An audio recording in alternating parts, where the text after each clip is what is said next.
I don't know exactly what I'm supposed to be doing here, but I'm just going to do it. I think it's right. It's really cool to see so many people out here like supporting poetry.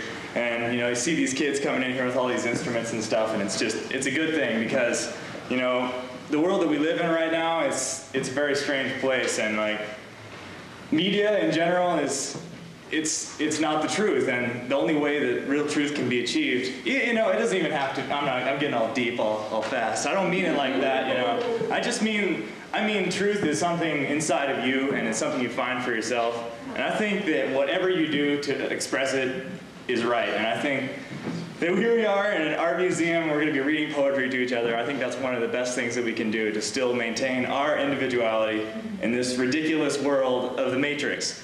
I just don't like it very much, but that's just me and my own strange personal opinions. So, you know, it's just the way I think about it, it's like sometimes the same thoughts are all that separate us, you know. It's like protecting ourselves from them will never end. The next circumstance, random rants take form, chance cancels cause, laws cancel rhythm. Well, sampled, never exposed, I suppose life flows slow to those who superimpose closed doors instead of endless floor level rising, reaching, breaking back down into downtown. Hunger is the essence which motivates my sentence and elevates my senses in more ways than one, but from hunger comes food of death. Cold air to hot breath, the effect is the same satisfaction that they all feel as they buy it, eat it, smoke it, shoot it, or love it, like the same thoughts through different heads. Federal forces are enforcing courses no one began, but everyone followed. The next installment, now wonder where we all went. Install sent like back rent is money that you owe without an option. Regenerated fate will always state the same thoughts, and needs will lead the charge of change until the voices lose their fire. Refining the design until the message is lost. In the sender or the center, forced out of focus like chance cancels cause in a world of laws run by men no longer intend to stay starving, alarming, and arming, just so that when it comes down to it, the decision you make is your own as you wonder what will grow from the seeds you have sown.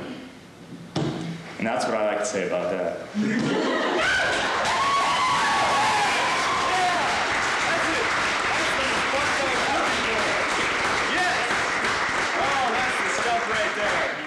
All right, so we're gonna get this thing going. I'll get out of here and stop yammering and jabbering and such. Our first poet is Mary Lee Randall. Hi, I'm Mary Lee. I'm a senior at Missoula County High School, and my poem, as he said, is called Lament for Bagels.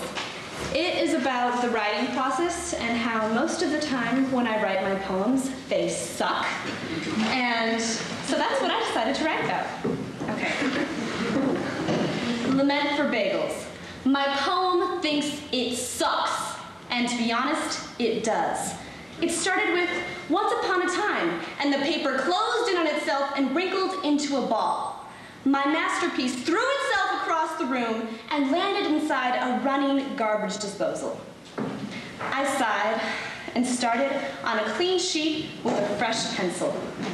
Thumbing through some thoughts, my hand finally agreed with one and began to write. My mouth was smiling, the lead was flowing, and the paper flat. All was well, except for the fact I was writing backwards in Hebrew. Or would that be forwards? Stop it, I like you! I screamed at the paper. To make matters worse, the hole punches in the sheet formed themselves into rows of teeth. They began chewing on my second stanza before moving on to my pencil tip. I stared at the splintered wood and remains of lament for bagels. That's just peachy. Now I can't even write the title. You are good poem, I promise. No, you lie. I do not lie, I just know you lie. Maybe sometimes, but not about ugly. Fine then, poem. I shall just recite you out loud. You are reciting me out loud, you idiot. Here we go. I really love bagels. You stop, Merrily! Do you want me to cry my own pathetic fulliness?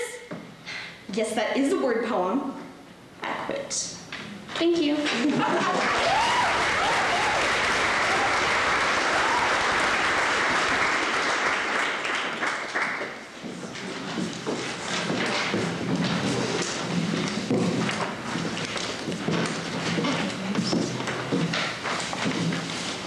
Well, I've had many experiences like Mary Lee's. I just don't work well with words. But sometimes I can just sit down and it just flows and it just works. And so I have to rewrite it. But I had a total eclipse in my life. It was just a totally new experience and something that I wasn't really used to. And it involved a person, and this is what came out in the paper. I hate the way you make me mad. I hate it when you don't call. I hate the way you make me cry. But I don't really hate you at all. I will never say it unless I feel it. This is what I told you. I would not commit such infidelity. I've kept my promise true. I've seen the pain of heartbreak. Got a little scared. So, in a cold metal box, my heart I locked for protection from the sinister world. The key stuck in a dragon's den, which devoured anyone that knocked. I never dreamed this day would come while I was still in school, when I'd say these words to anyone, especially you. But you have slain the dragon and stolen the key to free me from my Arctic tomb. You led me with the warmth of your light, melting my self-made igloo. Now, the time has come.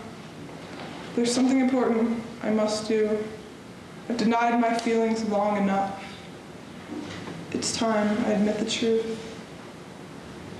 Despite my best efforts, I love you.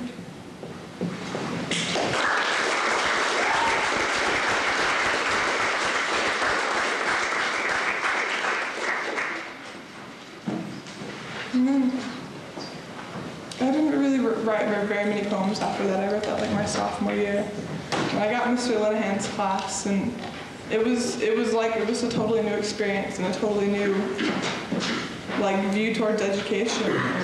And we were given an assignment to write a mid-quarter. It was just a mid-quarter test, and he gave us an example of 3 poems, and they were just completely upfront. No metaphors, no. Just here I am. This is what I'm about. And it's not what you've accused me of so many times. And I went home and I wrote a poem in class, and it was, I kind of faked my way through it and turned it in just because I had to. But I went home and I thought about it, and I decided that I'm young. I'm not out of control or irresponsible. At least I've never been busted by the cops. I don't go on drug-crazed sex binges, nor have I followed all the rules. I've been exposed to drugs and a bit of the ultra-violent. No, I'm not desensitized or scarred for life. Through participation and observation, I've picked up responsibility. I refuse to tiptoe through life only to arrive safely at death. I will not live in fear, and I won't let emotions rule my life. I do not understand love. I do not understand boys. Neither are the center of my universe. I do not worship people, places, or things. The plastic women on television have no appeal to me. I'm comfortable with my body. I don't really understand why other people aren't. I don't want to be a model. I do not strive to be a porn star. I will not accept that pedestal. I'm a sexual being here for my own pleasure. I don't want to be with anyone who doesn't respect me. I will not become just another pregnant teen statistic. I'm moving forward in life, even if I have no specific direction. I'm going to live my life the way I see fit. I need to be able to learn from my own mistakes. I won't just follow in your footsteps. I don't know everything. I'm not looking for all the right answers. I feel the need to explore all aspects of life. I don't know where I'll be in 5 years. I don't know if I'll wake up in my own bed tomorrow. I'm taking this moment by moment, day by day, one experience at a time. Thank you.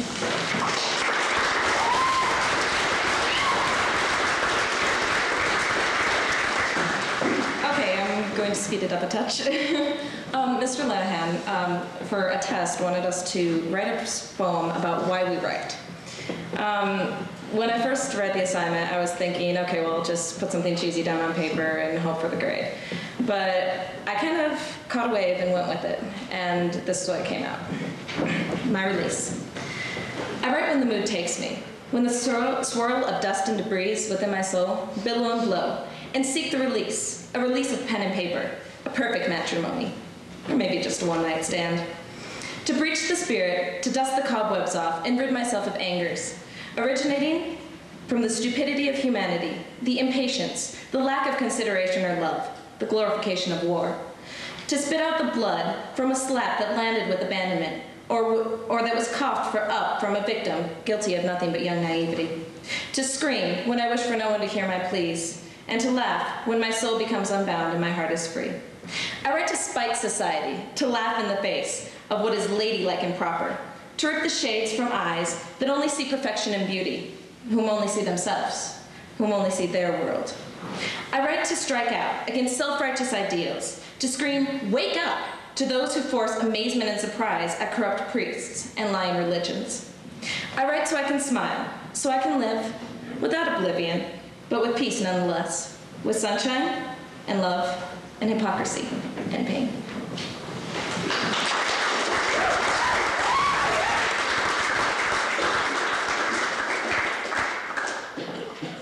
Okay, I was really leery about reading my next poem because the first time I wrote it was in 8th grade.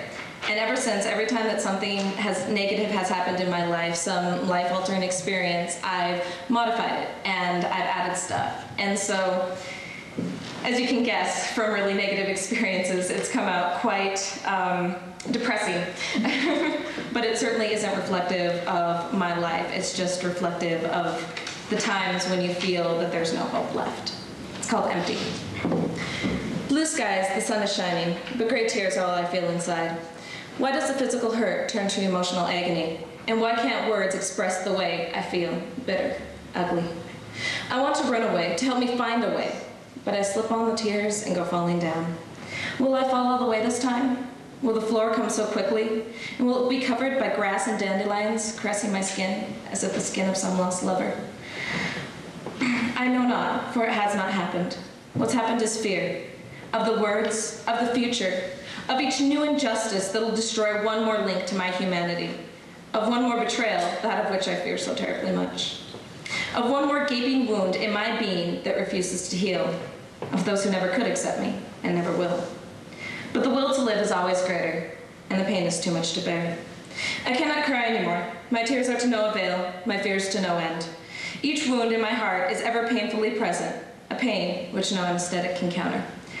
For it is not what is outside, but what is inside that counts. But if that is true, Lord help me, for I am empty.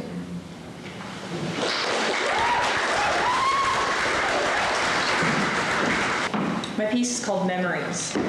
And to explain this a little bit, I wrote this not for a class or for anybody. This is something I did on my own. And it's very personal. And I wrote it from the point of somebody else who is seeing and feeling my memories. And I guess unconsciously it was a way for me to deal with these things. And probably won't seem all that personal to you, but it's a lot of hidden feelings. And I've never read this in front of anybody, so this piece, Memories. You could see it, her brain slowly turning off the lights, lowering the activity of an overly active imagination, easing into the seduction of slumber, quiet.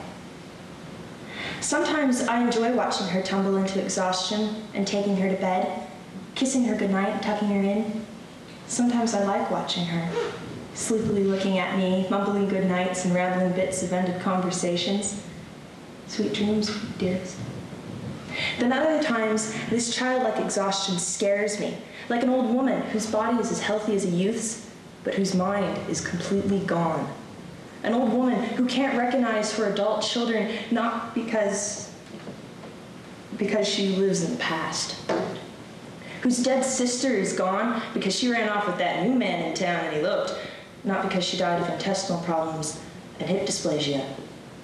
Her great aunt Hazel. That poor, old, blind, mostly deaf woman is that old woman.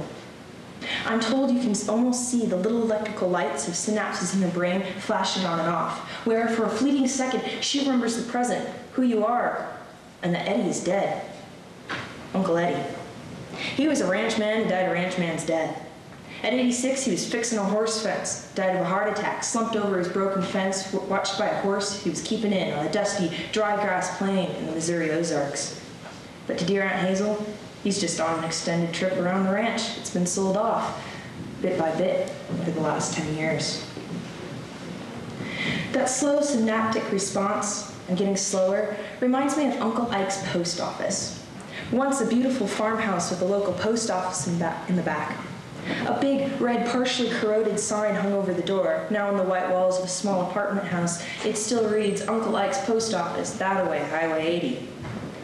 That old white farmhouse with red trim and a grand climbing rose, both now over 100 years old. That house, now dilapidated, crunched over 100 years of rain, heat, bats, and armadillos, held up by the giant rose bush that's pulling it down. The oldest historical building in Reed Springs, Missouri, still with the original furnishings intact and in the house, being left, forgotten, to rot, fall. Her mother is like that old house. At almost 40, she often forgets things. She's always been a rather spacey person to begin with, but now, forgetting where her children are and her responsibility to them, to feed them, spend time with them, care about their schoolwork, and be a mother to them.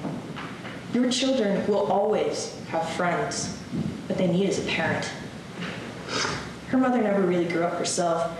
She still smokes pot and comes home at 3 a.m. She's slowly forgetting.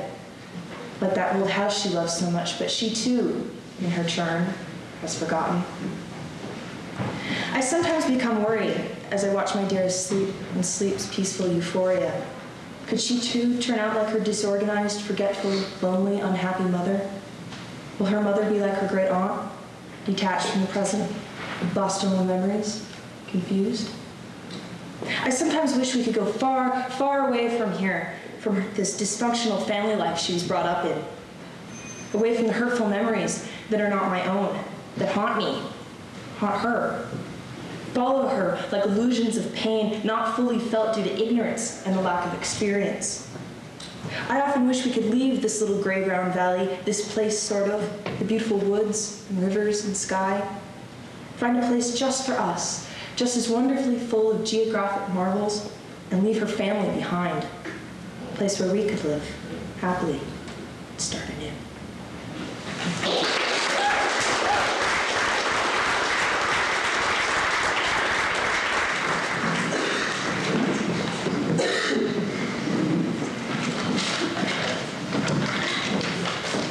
And this is Desert Poem.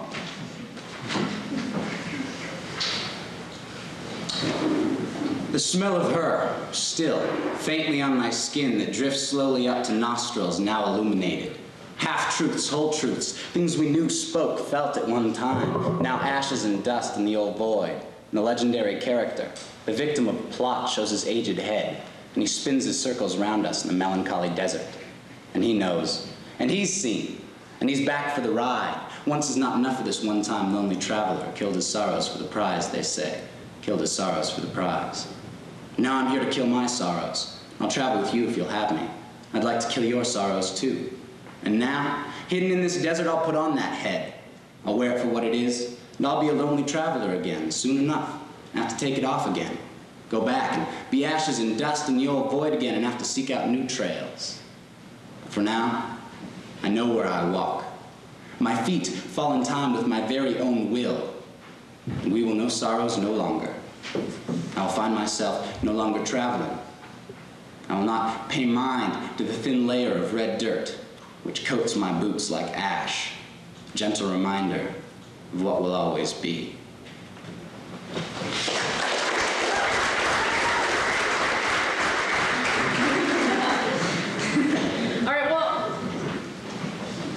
There's a Ford Taurus outside with its lights on.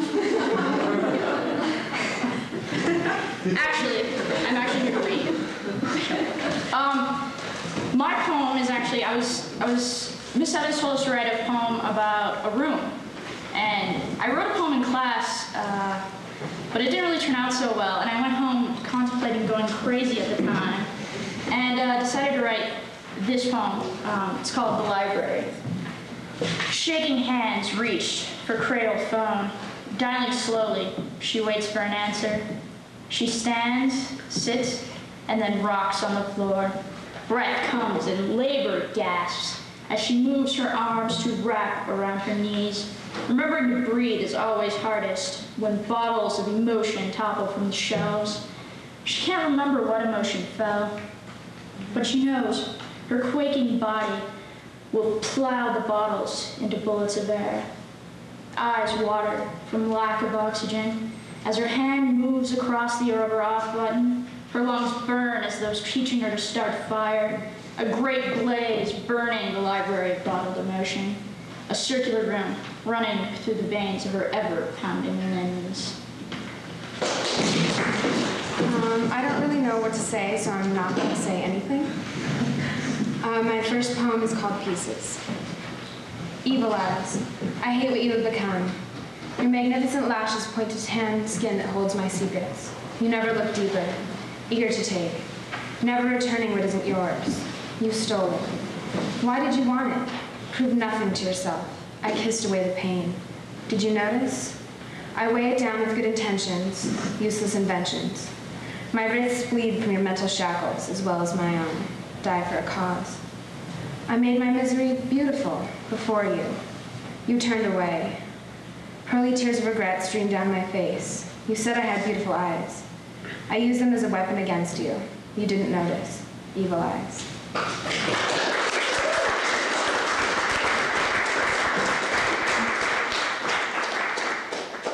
My next poem is called Cliché Thought, and it's just... Cliché Thought. I can only imagine perfect kisses falling from your lips like fat drops of rain, running through endless green gardens, silk flying.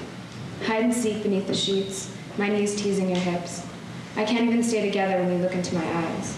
I almost burst into a million elated pieces. Your presence is like ecstasy to me, like drunken bees in the summer, a single finger running up my spine.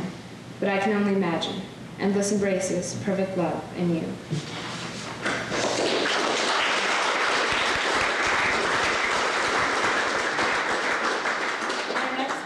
Trisha Pardee with 12-14-96. This is my first time ever reading any of my poetry publicly, so I'm a little nervous. To explain the date for the title of my poem, it's about, my poem is about finding yourself alone and just feeling really alone as you're growing up. And it's the date of my parents' divorce, which was like the beginning of a really new stage in my life. If I loved half as much, the bitter cold would freeze my flesh. You knocked me in your well, put my life on a string, and wore it round your neck. You didn't see my tears as I knelt in the darkness, unable to free myself from the stony chains your indifference bound me in. Like a yellow-scaled serpent feasting on my youth and devouring my innocence. Oh, you kill so much that does not seem dead. And you, so blinded by the warmth of flesh that you cannot see the salty rivers flooding our lives and weighing our spirits like lead.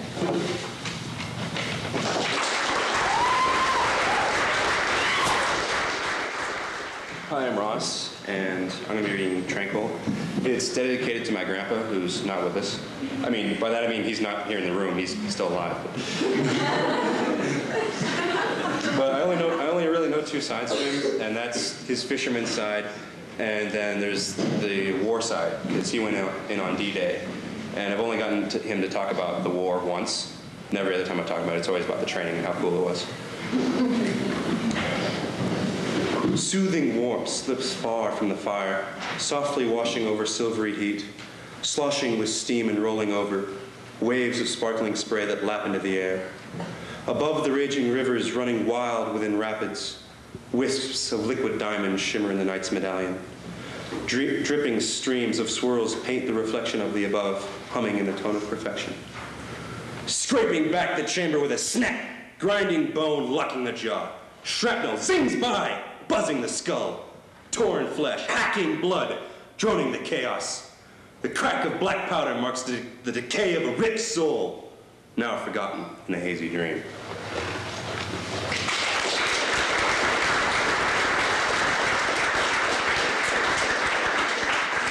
The next reader is a good friend of mine, Roth Peterson.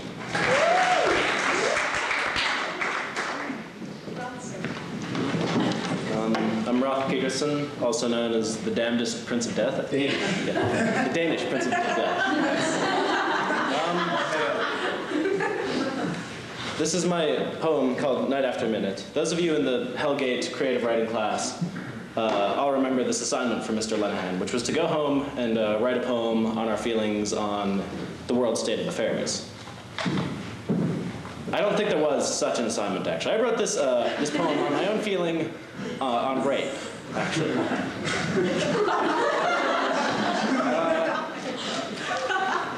I'm taking a look at this, and I kind of actually wrote it about nothing particular. It was more just a reflective poem.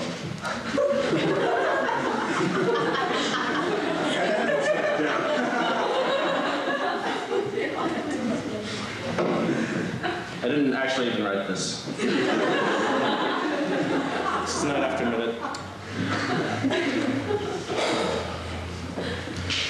Moving in voluminous droves, a constituency of human blood cells course along in their pressurized arterial trail.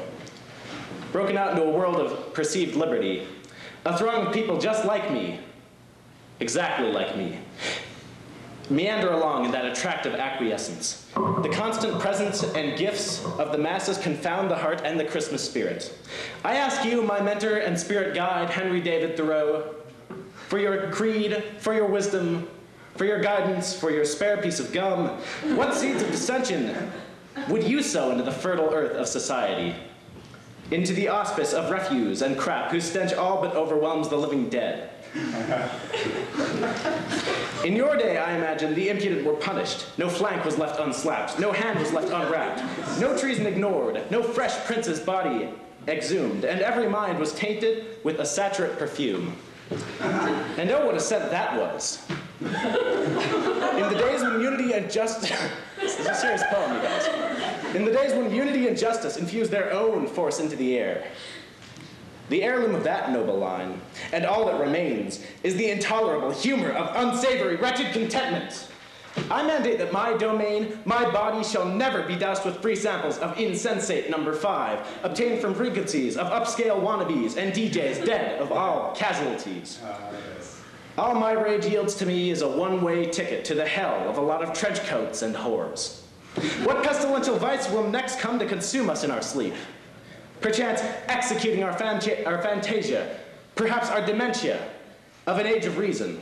I watch as, day after day, hour after hour, night after minute, the referee of insolent authority copulates with the garter snake of desire in the laundromat garden of sectionalized humanity.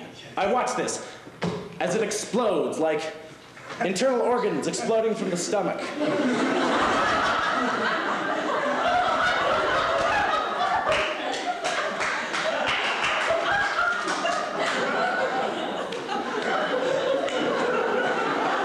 Sound your trumpet against circuitry and paved road, and in the end, death and joy. Yes!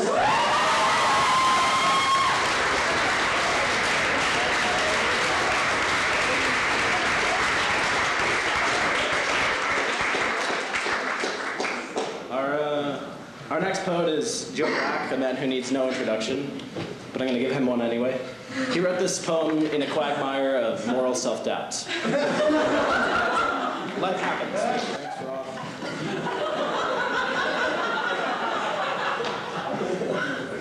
Alright.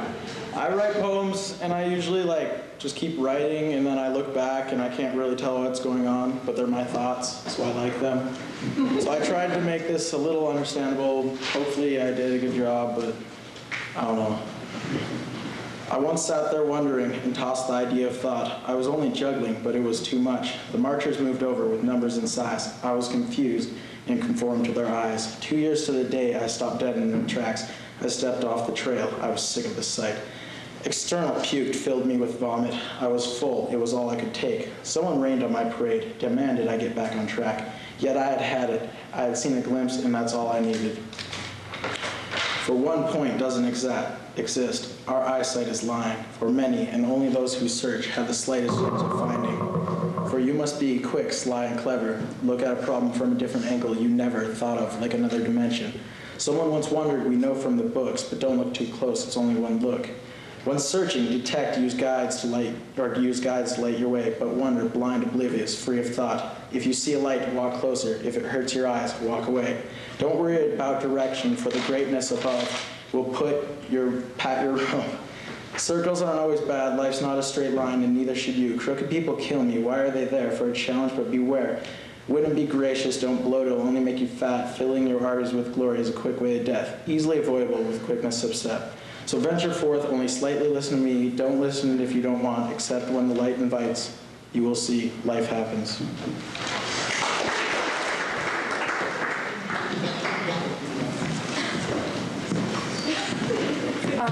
My name is Ashley Hickman, and I go to Hellgate, and I'm a junior. And my first poem, I think, was an assignment about three things. Like the social aspect, the political aspect, and like your personal feelings. My feelings of you and your thoughts. Everyone just sits and stares at what is going on, not knowing what to do or even what to say. They think to themselves that if they don't do or say anything about what is going on, it will all be all right. Do they not understand that if they don't stand up for their beliefs, feelings, thoughts, or even their dreams, one day all that will be left is a world with no change, not bad or good, a world with everything the same. If that's what you want, sit back and enjoy watching your peers standing tall and proud for trying and most likely succeeding to make a difference. Sit back and look at the government and what they're trying to do. Understand them from both directions on how they handle the nation and what it does and who it affects. I think I stand alone in the so-called world of acceptance. If people only know, they hurt others, not only by their words, but also by their looks. I'm not innocent by any means. I just know in this he said, she said type of world, no one even knows, realizes, and most likely no one ever has even had the slightest thought to care. I dream that one day everyone will know the secrets of the world so that all might get along. If I could buy the world a Coke, would you call it harmony?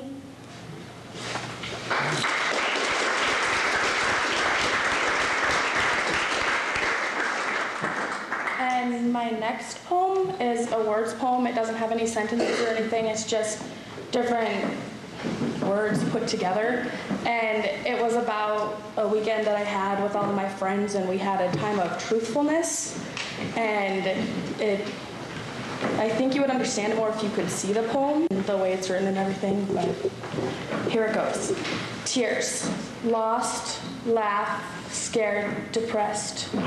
Car, alone, together perhaps forever. Darkened, scream, loud, low, high, together. Smirk, hit, hard, goodbye. Caress, crunch, smooth, return, stereo. Calm, vastness, embedded conversation. Vainness, strung, escapes life. Blasting, rushes, pauses, struggle.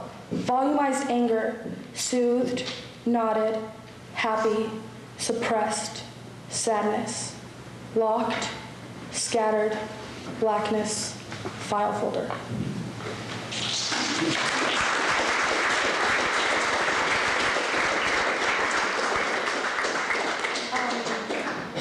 The next poet is my friend Michelle, and we're reading her first poem together.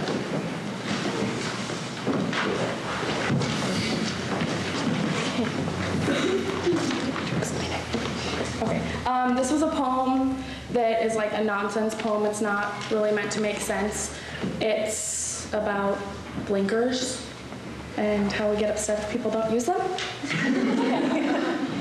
Blinkety a blink. It's just a switcheroo of the updy downity thingamadoo. Lefty righty turnamadoo. If you don't use it, I'll have to shinkity shonkity yonkity honkity block. Blockety, blockety, no go through. If you just sit with no clue, I'll whiffle waffle a falafel at you until I can go through. And if in doubt, you don't move, I will shinkety, shonkety, yonkety, honkety at you.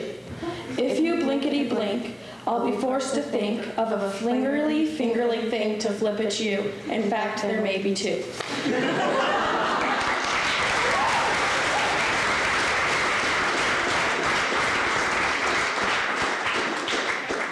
The next poet is me again, and I'm gonna read The Cage.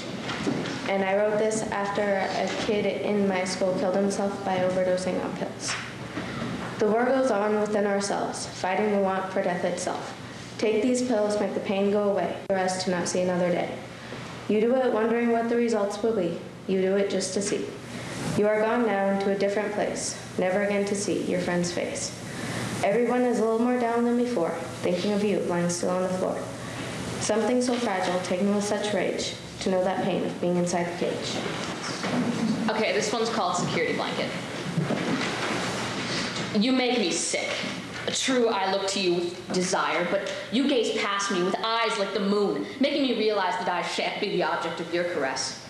Soon, your apathy will rain down upon those roses I sent, and my efforts will be proven in vain. I always wish you would sway your thoughts, but you're steady as a rock, never glancing to the left or to the right, locked in place. I would cherish affection, but instead you send me to sin like a devil 7 times over without a hope for heaven. Would you care that I confess for this? Maybe those moon eyes will light up like the sun when I walk by.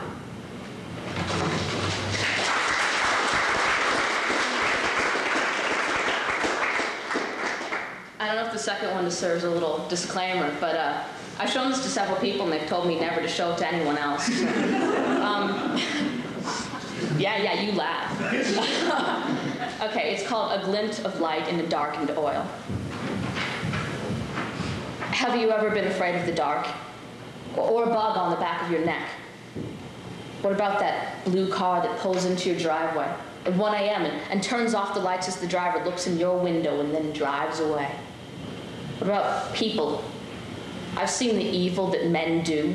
The sick, the psychotic, the sociopathic. I have ventured into their world too many times. The morbid, the macabre, and the maniacal.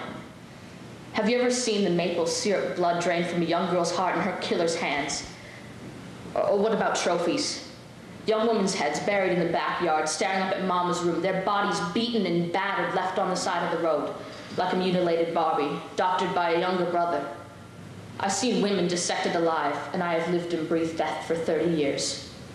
And you have the audacity to be afraid of the dark. Have you ever been afraid of the light, or an earthly, warm breeze? What about the absence of just one car driving across town at 1 in the morning? What about houses? I've seen them filled with pain, specters, silent and shrieking. I've been trapped here so many times. Among the mixed up masochistic masses. Have you ever been embraced, touched, then turn around to see no one, or see a flash go by, a small child's dead hand carrying a flashlight to his body, hoping you understand? His corpse is a lifeless wife, buried in the basement with 30 others like a Raggedy Andy, deserted for adulthood a long time ago. I've seen these children rotting and dead. I've searched to uncover them for 30 years. And you have the gall to be afraid of the light. Have you ever been afraid of a graveyard or that shadow lurking behind you? What about the feeling of just one word being mouthed out behind your ear?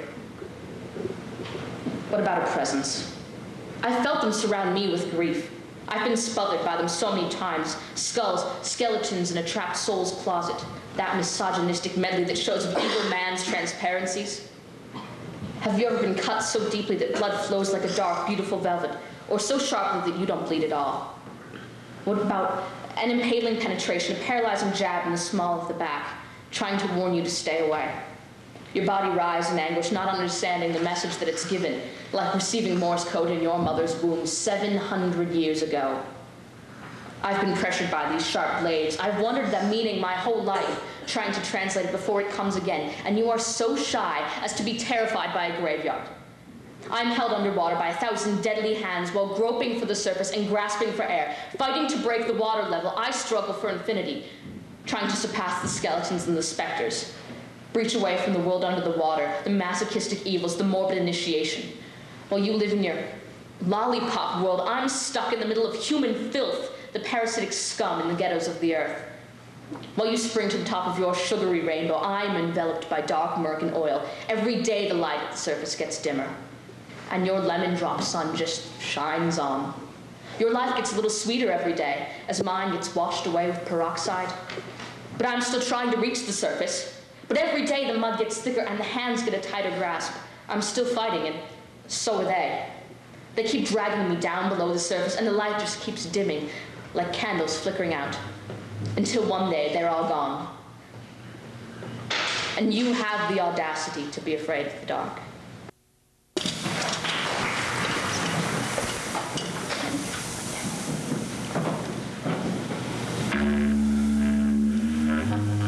Night terrors. I was afraid of the dark. I longed to stay awake, but a silver glow invaded my room from beneath the closet door. Droplets of perspiration formed on my forehead, my hand trembling, weakening my arm. At my wrist, blood gushed from a cut I never knew I had. The kitchen paperweight on my desk meowed, his glistening eyes forcing me under the covers. The faint pounding of a hammer throbbed nearby, knocked at my door, then disappeared. I screamed, but my voice was lost. I tried again, but still no sound came out. Tears slid down my face as dreams crammed my head.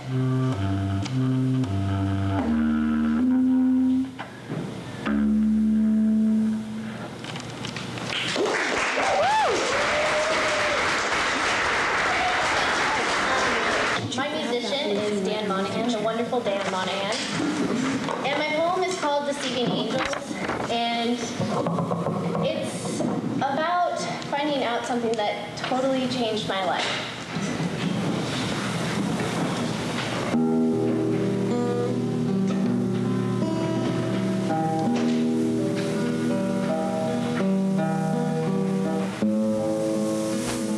Rain pours on the skylight like gunshots above my head. I clutch closer to the bed, hiding from what they already know. Snowflakes fall at my toes, greeting them with kisses.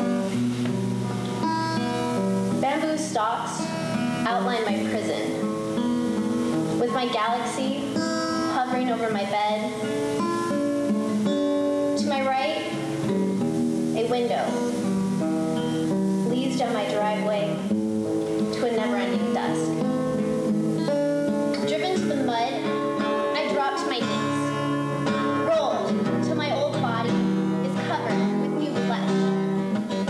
Mud caked in my hair, I scream, though nobody knows the tongue I speak. An angel beckons me. Come, let me take you in. But even those with feathered wings deceive.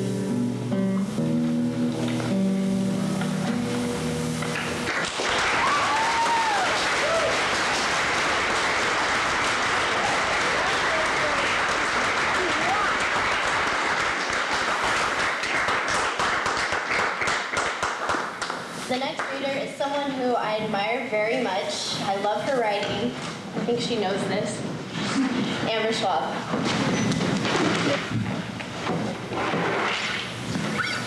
Her house. She doesn't wear socks. It's winter. I follow her footprints of melted snow into the room where she patters her toes against an empty guitar case to a song she's singing in her mind. It smells like rain. even though the streets outside are frozen. Maybe that's just the way March smells. There's a poster behind her that says, "I am a human being. Do not fold, spindle, or mutilate." I read it every time I come here, over and over, until she finally says, "Let's go." Sleek velvet in her voice. When she stands, scraps of crumpled earth-brown paper bags tumble in tatters down the front of her skirt, one catching on her wide belt. She tugs it away, its corner tearing in a ragged strip, and she leaves it to flutter against her hip as she walks. Unfolding the other half, she begins to read. Her voice is amazing, strong. Stars drip in streaks of runny paint into my eyes. She makes beautiful phrases, but that's all they are, phrases. I wish she'd put them together to create something beautiful for me. She tosses it to the floor with the others. They're all like that.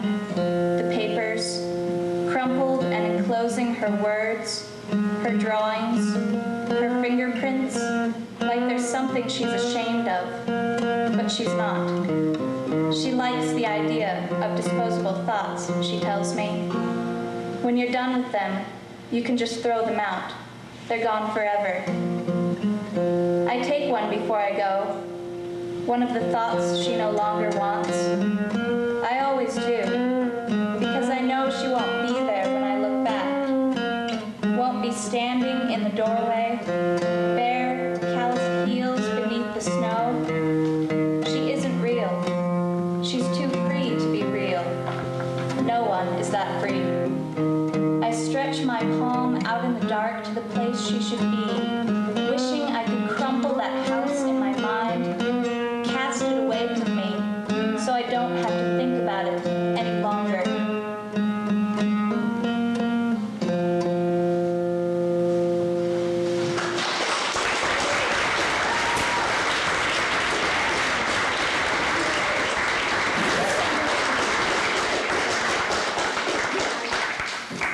Mine actually comes with some music too, but only I can hear it because this is about my accompanist. This poem's called Last Words with Grandpa, A Little Too Late. As I lay me down to sleep, alone in my bed, I start to weep. I cry for you 1,000 tears, for now you're gone after all these years. For quite some time you've been dying away, and up until now there was nothing I could say. But now it's too late, and we're all wearing black. I wish so much that you would come back. I wish I could tell you that I love you a bunch. Although one more time we could go out to lunch. Or watch Nickelodeon and stay up till dawn. Or if I could just come over and mow your lawn.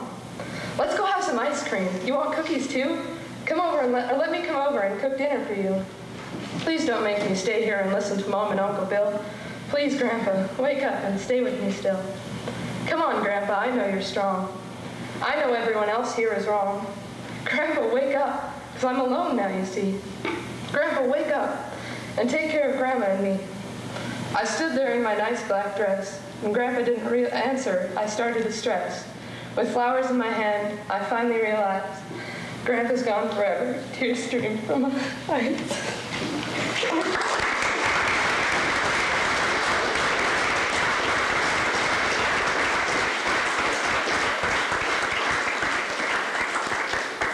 I promised myself I wouldn't do that. The title is pretty self-explanatory. My Super Bowl Sunday. A big piece of pigskin, not even round. Crazy, drunk, greasy. What was the point again? Who am I rooting for? Loud scream, yay, touchdown! Or not. Well, whatever. I'd rather watch the Beatles.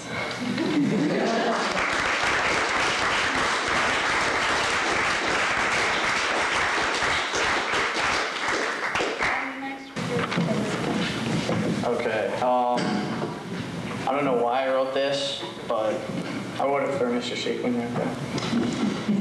And it's not about me, so just in case you're wondering, midway. But it's called The End. And I walked by attempting to try. Everything I do isn't enough. I can't understand it. I don't know why. Things persevere, yet continue to die. Life's ending is very rough. I can't understand it. Why should I try? Life goes up, then down. It's all one lie. Knowing what's real is tough. I can't understand it. Tears fall as I cry. Life is useless. Why should I try? My life is a box of useless stuff. I can't understand it. I want to die. Life moves on, just passing me by. My life disappears in a puff. I can't understand it. All I want is for my spirit to fly. Life is a fragile teardrop as I cry. Everything isn't enough. I can't understand it. I don't know why. I can't understand it. I want to die. It knocks me off my feet. I break apart and spill all over the floors. Now I wonder if I should let out my tears or hold them back and let them blind my fears. I am bandaged in my own misery, fueled with rage. I don't want to hear you say, please come back, I'll do better. Show me, don't tell me. Show me why I should give you another chance. Look up from my chest, look at the rest.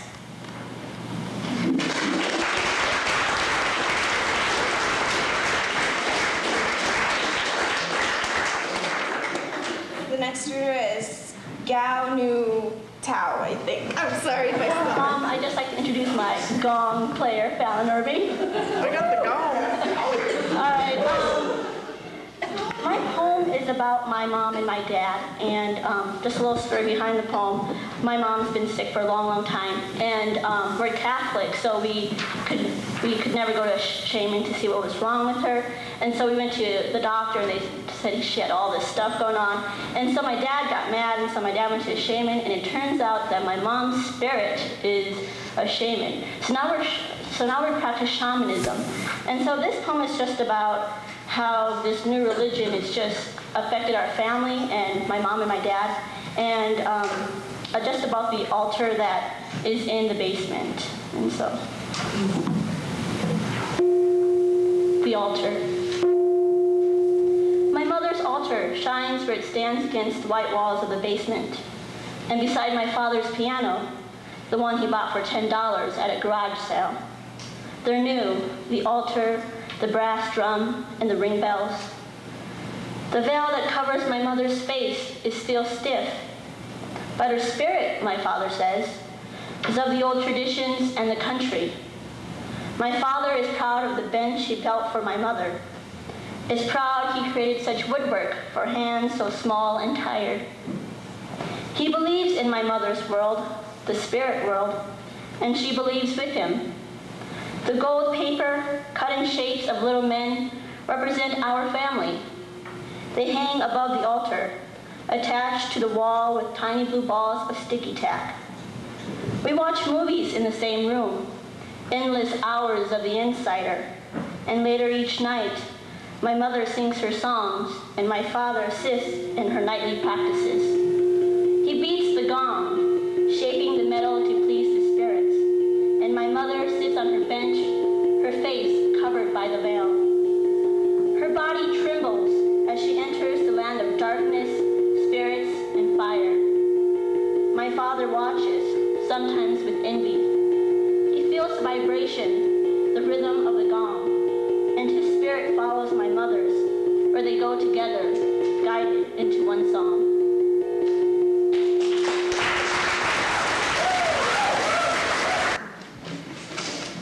This first one's called Illusionary Directions. They barged in and took away my revelation into a sick sofa, too busy to pay any attention. And I couldn't sit, no, not in any direction. Too barren a passage, but I read on. A blue-tinted room treads upon a brain gone wrong, something to flood the head of its lines, something to shade the light that so easily blinds. I didn't want you to know. It was self-control, a game I was trying to play.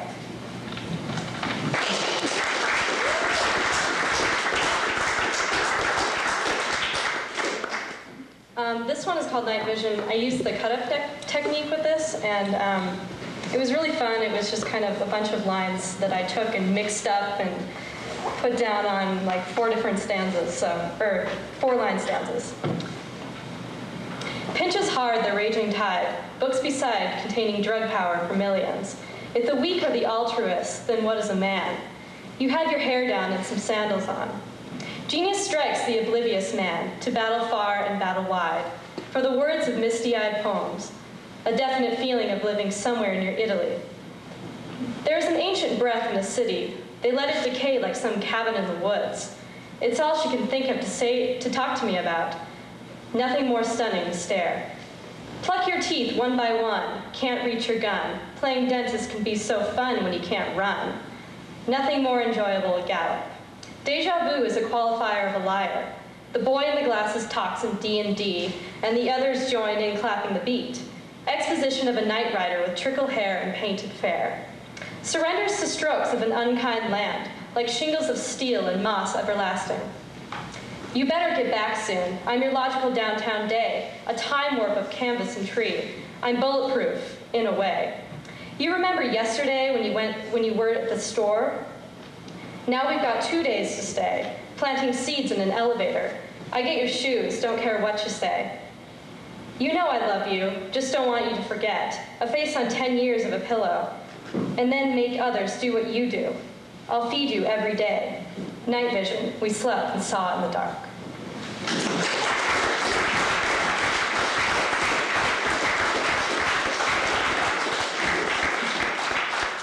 The next reader is Tenley Snow. Here's the deal. I'm fat. Fat. Fat. Cheese roll, cinnamon roll, take your toll, fat. America's fat. Eat your burger, your Cheetos, your chicken wing, fat. Finger licking good? What happens the day you go to lick your fingers and they look so much like sausages you almost bite them? Stop. But why fat? Why me? Why her? Why when and how? Jiggly thigh, stomach roll, third chin, fat. Overweight, overbearing, over under, fat. Milkshake, earthquake, pound cake, fat. Cellulite, where's the light? Inner light, fat.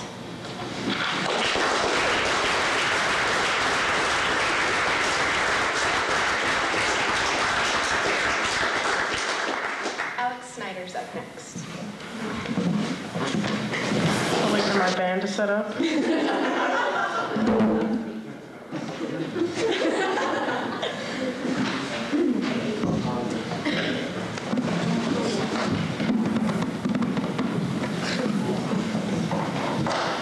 My thoughtful teacher, Mrs. Evans Lynn, forgot to introduce the band. And this is Abe, Bonzo Animal Gidrich. And this is Jesse Digits Christian. I'll leave that up to your own interpretation. Okay, this poem I did write for a class. And it's for my English class, actually. My teacher is young and idealistic, and he wanted us to write a poem. And that's cool. But I think he expected something probably a lot deeper out of it. And mine, I don't know, maybe it has a lot of social issues in it or whatever, I don't know. I don't really get them. But I like it. And I mentioned a couple people, Jack Kerouac and Steve Biko. And I'm going to take my introduction to tell you who Steve Biko is if you don't know. Steve Biko is like the coolest guy that I didn't even know about till government. And he helped break up the apartheid in South Africa. And the police killed him because he was bad and they were white. And so Steve Biko was in jail and they told everyone that he starved to death, but they really beat him to death. And he was probably the only person I can think of that really campaigned for the break of the apartheid in South Africa. It's really important and it really went with what it is today. So that's my big social, emotional issue I'll drop on you. So go research Steve Biko because he's very cool. And this is my poem, and it's called Paradise is a Bar in the Sky. Paradise is a bar in the sky. Voices trickle through the air like smoke slithering out of a cigarette. I am dead. Now living with a million lost heroes. Martini salt, tingles my tongue as Kerouac whispers secrets of reincarnation in my ear while sipping on absolution. The bar's musty air speaks of laughs and screams. Steve Biko tells jokes for beers in heaven. Dusk. Still, I am sober. Sober and conducting a jam session with the fiddler on the roof.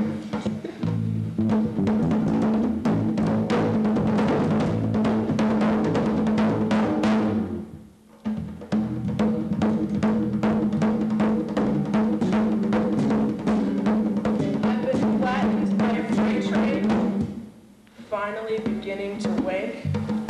If you're God, what are you doing wasting your time on me? My heavy head of concrete intelligence rests on Jack's shoulder. Midnight. The bar is as dead as daisies. Demons laugh as I stuff my face, putting glass in the place of pretzels. Paradise comes. Loud trails seizing citizens, living to die, drunken disorderly. Mixed drinks spew stories of the past. Caskets line the future.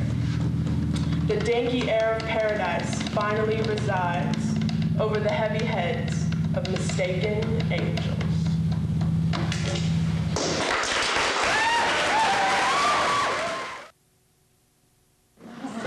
Apparently I've been let off my leash here.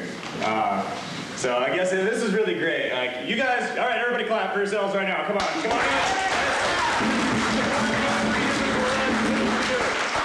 If you don't do it, who will? Not very many people, and that's a good thing.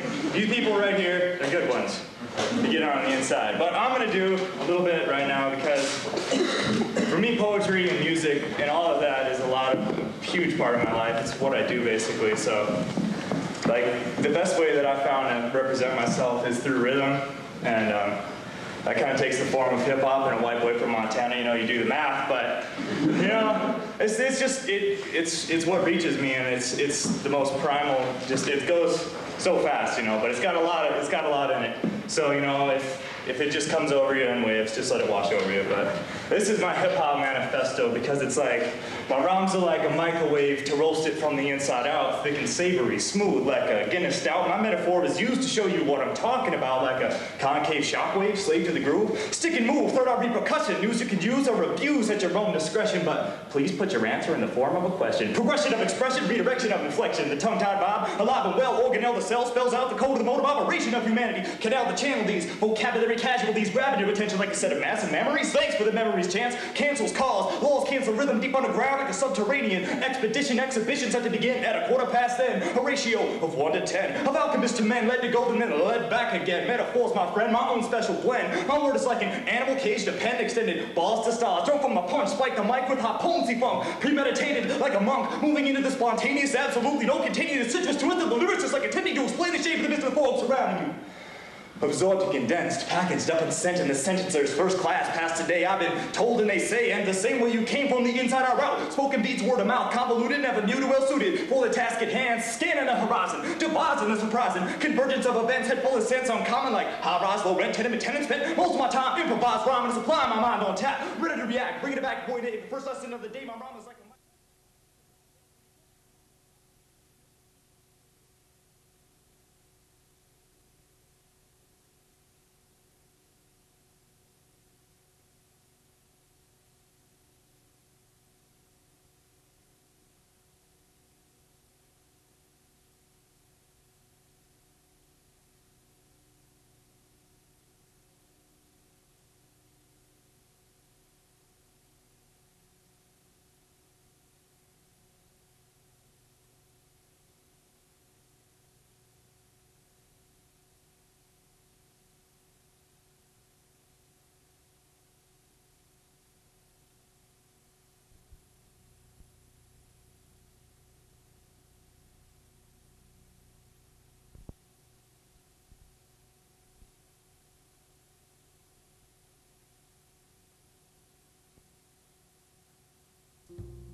morning. See?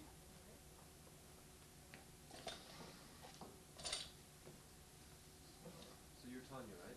Yeah. First of all, when's your birthday? May 24th, 1984. Okay, and that... You're Anna, right? Yeah. First off, Anna, when's your birthday?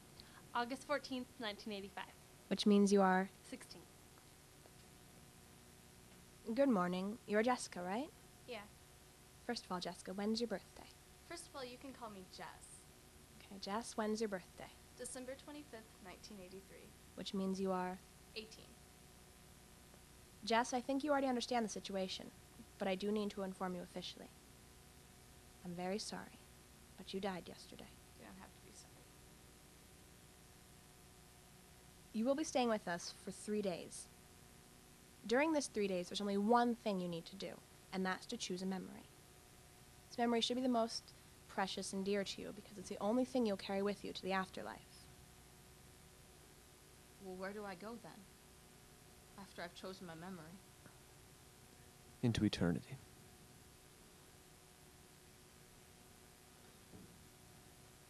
So, it could be my life. Not exactly. Just, Well, that's an event, right? I guess you could say that, a series of events. But we just need you to pick one. Whatever stands out most in your mind. Because things, it seems like different things were supposed to be important to me, and like if I would have gotten older, and it just doesn't make sense because I left people and now it's always changing.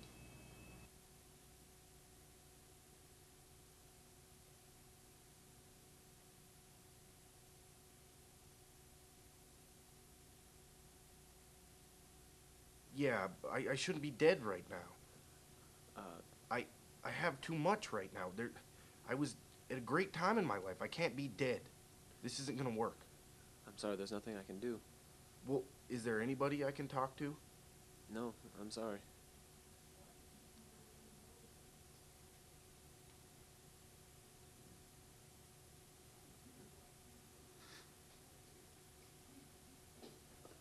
"3 days, I need you to do something.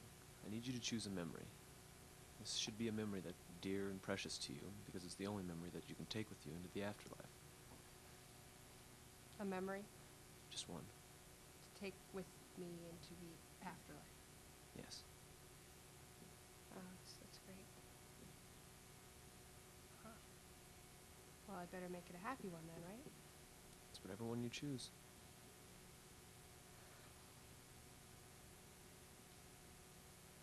How long do I have this? How many days?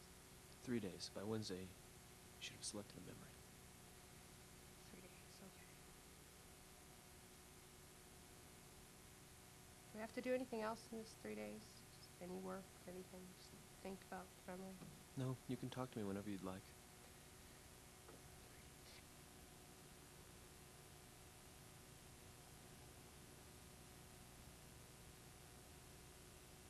It can be anything? Mm-hmm. I don't know. When I only was 16, there's not really much to work with there. But I have till Wednesday? Yes, you do.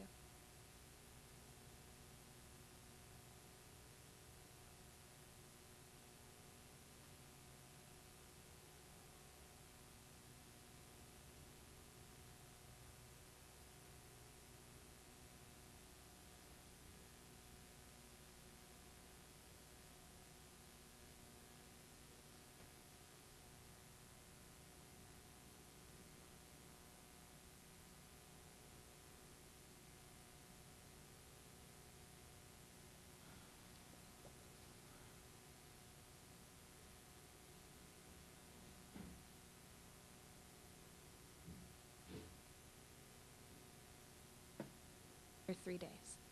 Okay. Okay. I think I can handle that. Okay.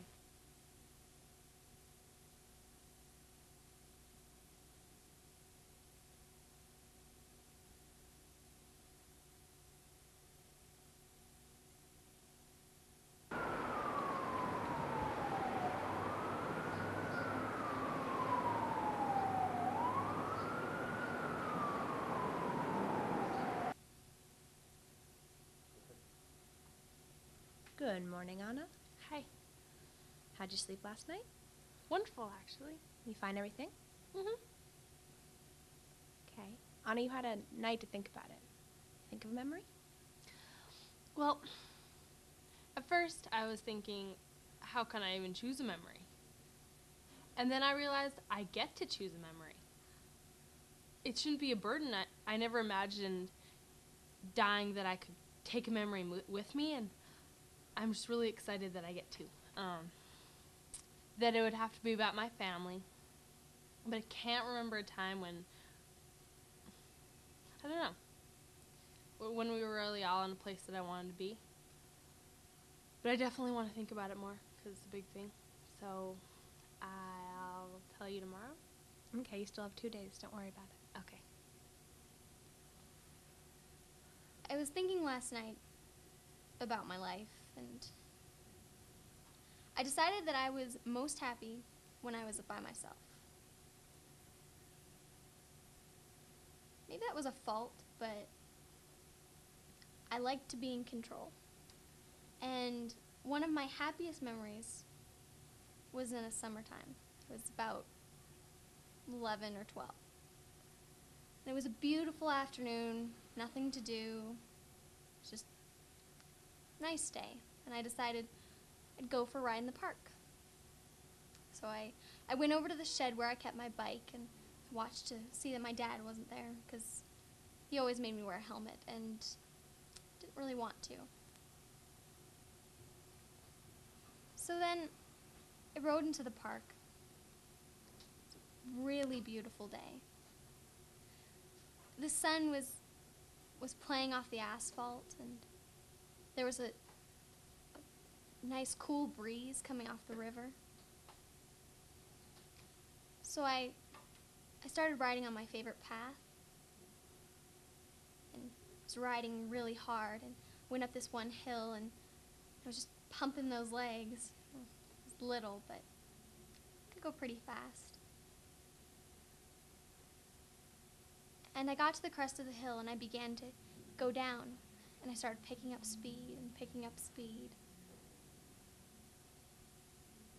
And I closed my eyes. Probably not the safest thing to do, but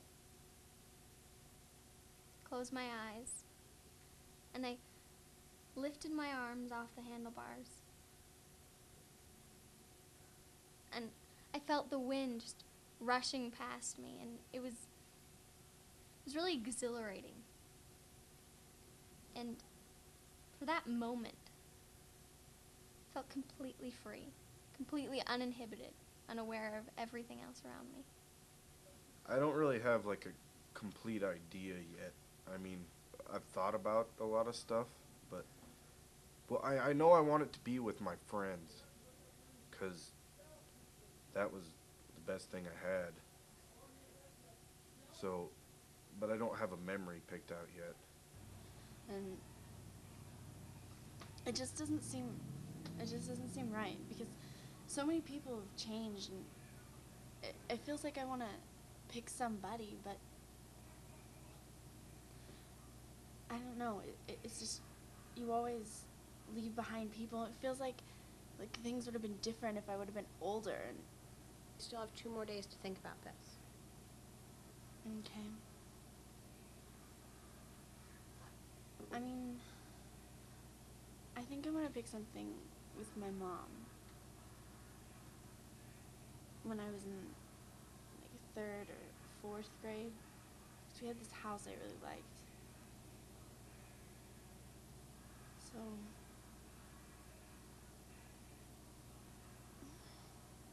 Okay, well, you've had some time to think about it. Have you come up with a memory yet?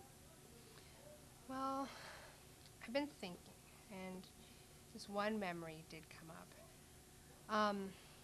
Just a while ago, I was probably like 8 or something, and I had just gone swimming with my grandparents and my sister, and we were driving back in the car, and it was just the perfect day. It was so nice out, and the car smelled like chlorine because we had just gone swimming, and I used to hate the smell of chlorine, but just that day it was just perfect, and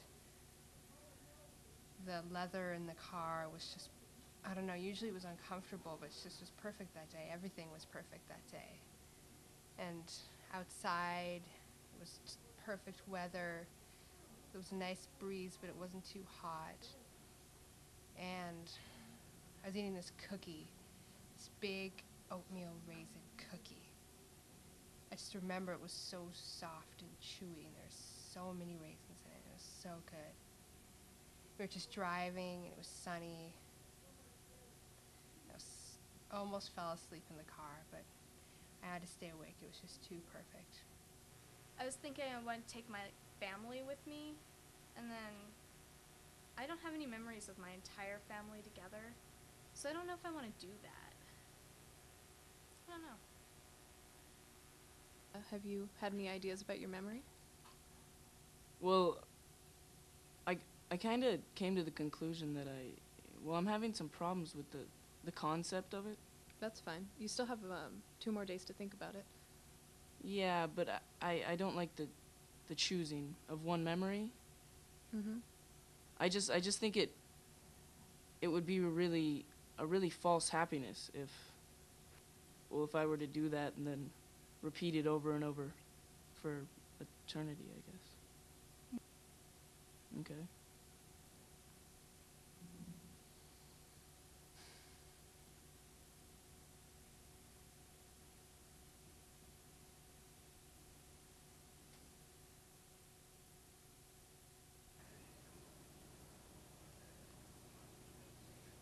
Well, I was thinking maybe it's when Christmas, I guess I was about 5. We had just opened all of our presents, and I remember just being surrounded by all this green and gold and red wrapping paper, and just the smell of wrapping paper, you know. And then I roll around and play in the paper for a while.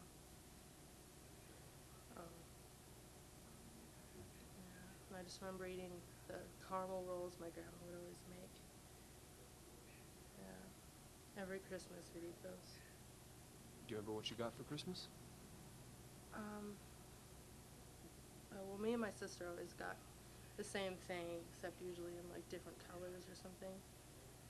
And I got a big stuffed bear. It must have been twice the size of me. It was huge. And a doll, brown braided hair. And picture of my grandparents, which why would any little kid want that? But I got it, so, yeah. It was last year, and my dad and I were sailing, and it was right after the Commodore's Cup, and we'd won it again for 5 years in a row. And he let me take the rudder, and it was so gorgeous out that day. There wasn't a cloud in the sky. It was just so perfect. I can't describe it. It was just perfect. Can you remember? How's this time? I'm fine. Some really nice memories. I'm kind of worried about mine. They're not choosing the most interesting of memories this time. I'm just afraid they're going to be bored when they get there. Well, they're their memories, now, aren't they? They're their happy memories. Yeah, but they're just choosing so quickly. I'm afraid that they're not... Hi. Good morning. You know, I've been thinking about one of my clients at Kellen. He's having some trouble choosing a memory. I don't know if he's not cooperating with me or if he honestly can't choose one. It's really frustrating. Missoula has another day. I'm sure he'll come around. Yeah, I don't It know. is difficult. What if he doesn't choose one though? Most people do. It just takes time. I don't know. I don't really think that he will. We didn't.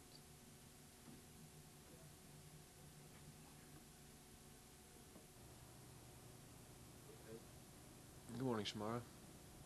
How are you feeling? I'm feeling okay. Are you rested? Yeah. Okay, good. Now, as you know, today's the last day. Have you finalized your decision? I think I'm gonna stick with the teddy bears and the caramel rolls and the memory I told you before. Can you tell me how that makes you feel?